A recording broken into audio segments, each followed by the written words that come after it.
Hey guys, this is my next video. I'm going to talk about Secrets by Weeknd and the Starboy album.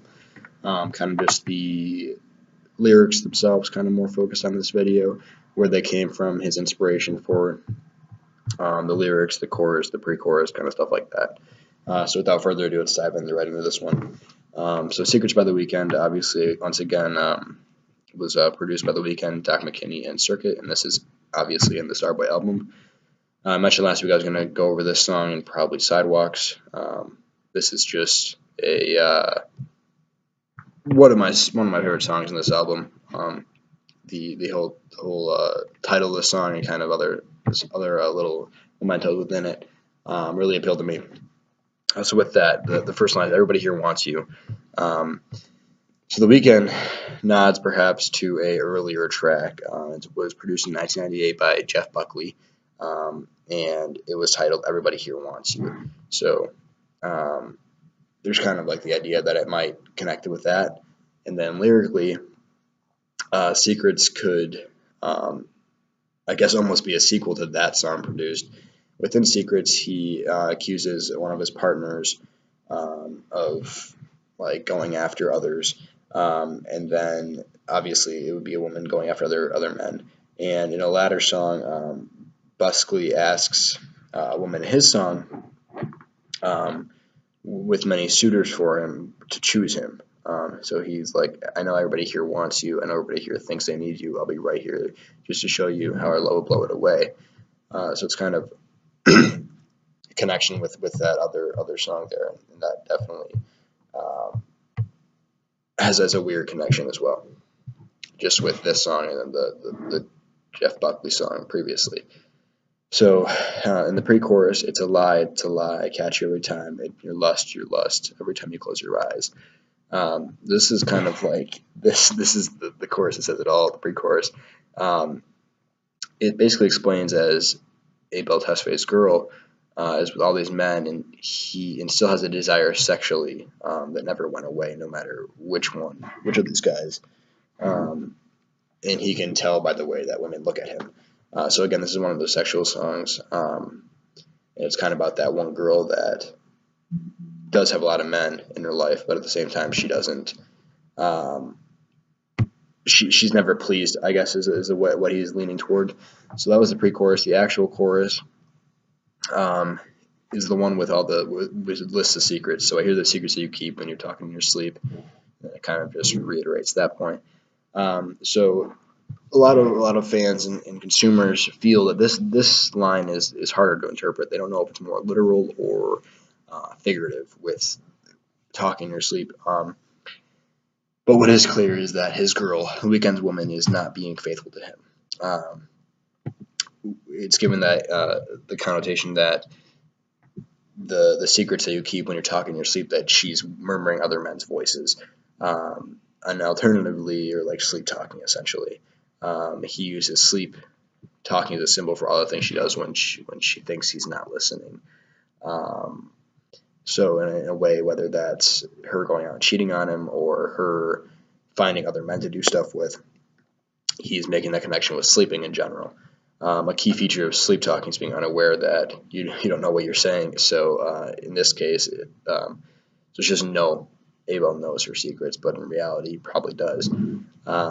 And this is also a reference to the Romantic song, Talking in Your Sleep. So again, he has references to other music and other producers integrated within his music, which I think is a pretty amazing part of his songs. So verse 2, you told me not to worry about those guys. You told me they left it all behind. Again, this is something that I think a lot of people go through in relationships, is if the whatever your partner's ex-girlfriend, ex-boyfriend, or whatever, they reassure you.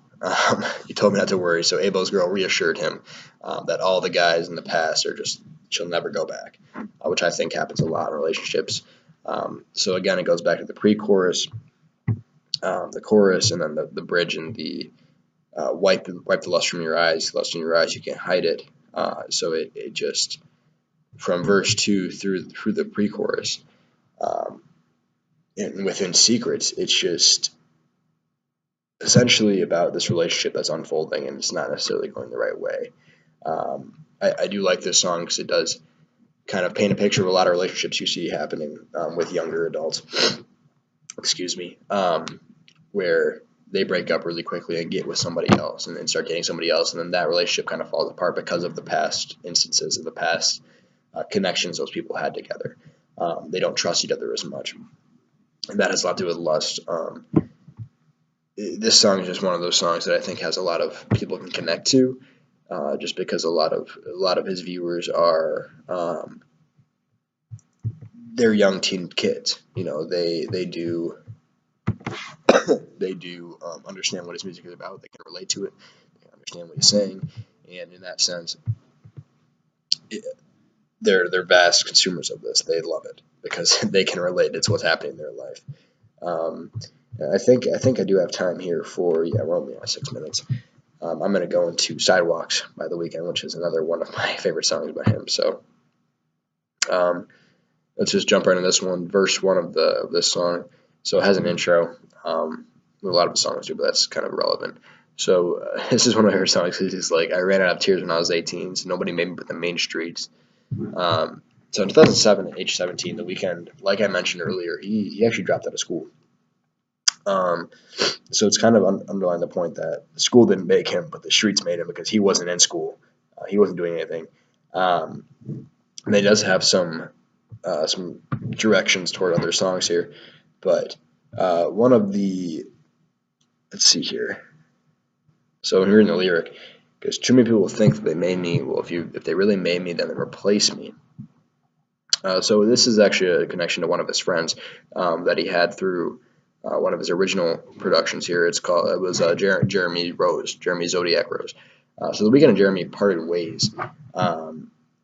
They initially said it was creative differences, but in an interview with Vice, Jeremy actually said The Weeknd would not pay him for his production. In the same interview, Jeremy claimed he was the one who produced the three songs, What You Need, Loft Music, and The Morning on The Weeknd's first mixtape.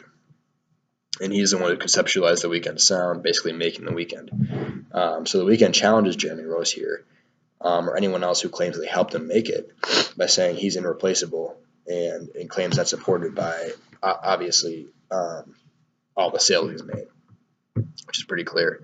Homeless to Forbes list, these niggas bring no stress. I like them most. I feel like I'm chosen. So again, Forbes list being he placed first on Forbes 100 richest celebrity newcomers 2016 list. I think it also goes to say that he went from homeless, and Forbes is a financial magazine, so people who are in that obviously have the money to play with. So homeless Forbes list, he just made a lot of money in a quick period of time. I feel like I'm chosen. In the Bible, Moses was chosen by God to lead, and Abel, his rise was pretty quick and similar to that. The next line here, he has a closed circle of friends, actually. So then your girl's single to me, and I don't give a damn if she said she knew me. He said he knew me. Apparently, outside of that circle of people he's close to, he has no respect for relationships and their connection, and he'll invade them if he wants a woman. On to the next line. Grew up with no father, so nobody ever sunned me. To sun somebody is to make them seem inferior to you. Abel's lack of a father figure ensures no one has ever had superiority over him. He was raised by his mother and grandmother in Ontario, and has little recollection of his father, which is where this is a pretty important line, but where it comes from. And his father actually abandoned the family. So though Abel is very rarely and only few and far times mentioned his father in his music, he spoke about him in an interview in 2015. He said this, I saw him vaguely when I was 6, and then again when I was 11 or 12. He had a new family and kids. I don't even know where he lived. I'd see him for like a night. I'm sure he's a great guy. I never judged him. He wasn't abusive. He wasn't an alcoholic. He wasn't an asshole. He just wasn't there. And that says enough in itself. So my flow too sick. Kevin Costner couldn't touch me. So in this is a good movie of mine, and I really do enjoy this movie. 1987 drama The Untouchables with Kevin Costner plays. They're pursuing Al Capone. It's like the mafia. So they get dubbed The Untouchables. This is kind of just a kick in his face. Next line here. Well, this life wasn't always fantasized. Rich folk proud through a Queen Street eyes. So Queen Street in Ontario is where Abel rose to fame. That's where he was from, and he performed at a bar called excuse me, it's called Social. At this bar is where he kind of rose up, and despite his wealth and success, Abel remembers his humble beginnings. Is what that is connecting to. Every time you see me pulling up an Aventador or snow being grinding on the sidewalk, this is where he makes his car connection. He's always got to have his car in there. It's worth around $500,000, which is quite a lot of money. And this just goes to say that he's come far, and he knows how much he knows where he's come from, and he's proud of it, which is obviously perfectly fine. The next couple lines here, I come from murder. One, bring late night mealy. This is from Kendrick Lamar, so I'm kind of just gonna skip over that. And then The Weeknd has his hook, "Sidewalks saved my life. They don't ever lie. Sidewalks saved my life. They showed me all the signs." This is kind of going back to he grew up on the streets. He dropped out of school. He had a different life. He didn't have a father, but in all reality, the sidewalks made him initially famous in who he is today. So that's how he has to thank them, is the sidewalks. This song, they made him. They created him, and that's who he's become.